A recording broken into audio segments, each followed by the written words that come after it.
Welcome to The Explainer. Today we're going to tackle a pretty wild idea, something that goes against almost everything we're taught about productivity.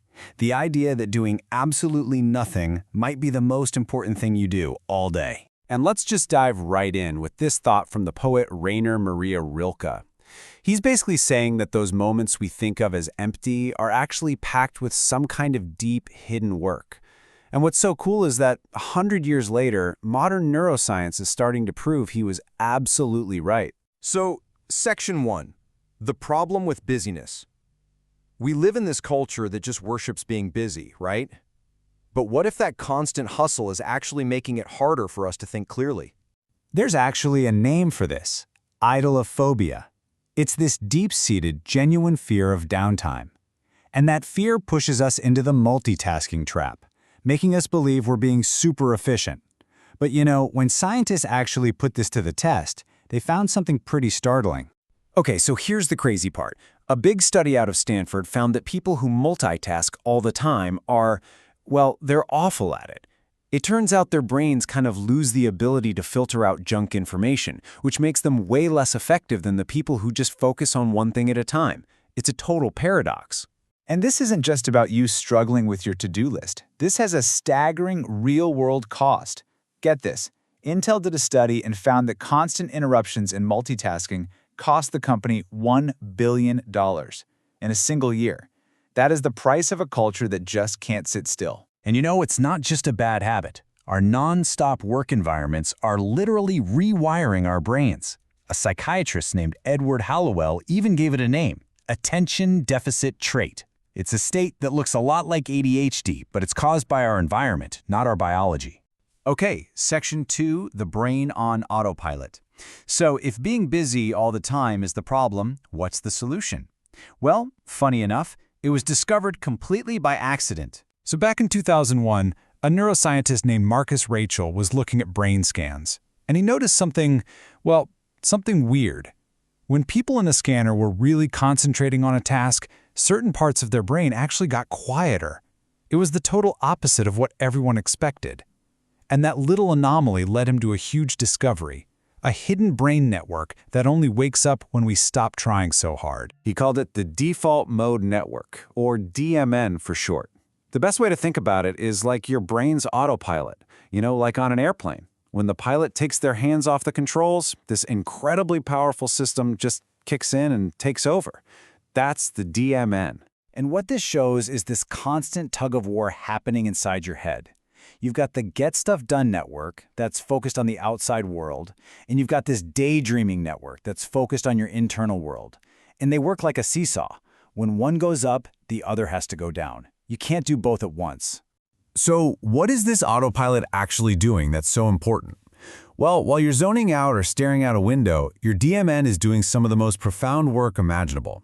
It's sorting through your memories, trying to understand who you are, planning your future, and, this is the big one, making creative connections between old ideas to form brand new ones. Now, the scale of this is, it's just astounding.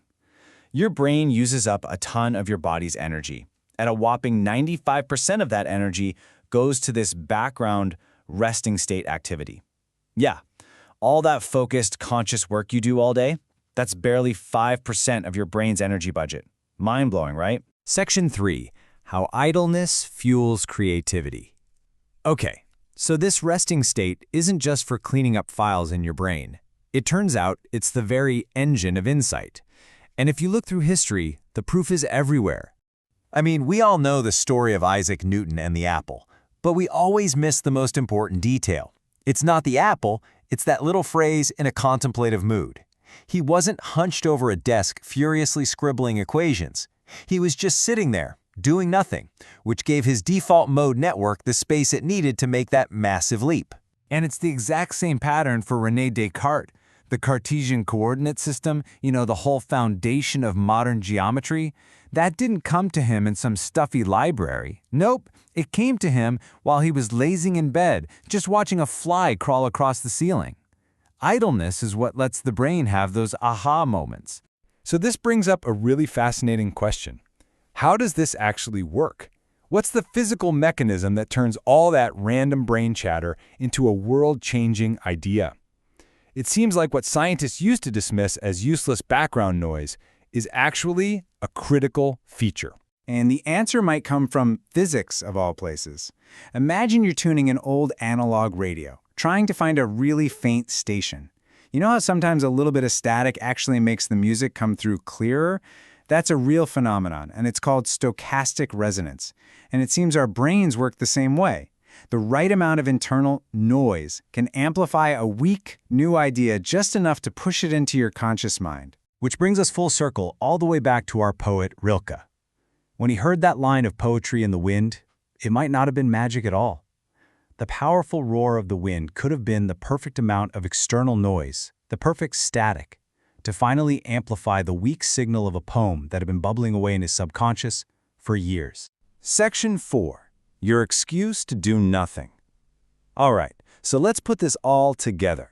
It's time to stop thinking of idleness as a character flaw and start seeing it for what it is, a biological necessity for a healthy, creative mind. And the practical uses for this are huge.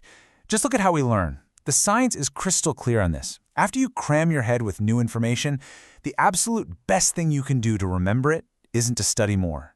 It's to do nothing. Go for a walk, take a nap, let your mind wander. That downtime is when your brain actually does the hard work of storing the information for good. So, what this all really boils down to is this.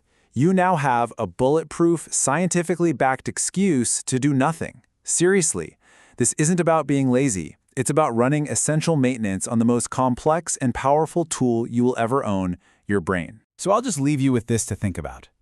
Your brain does its most important, most profound work when you are at rest.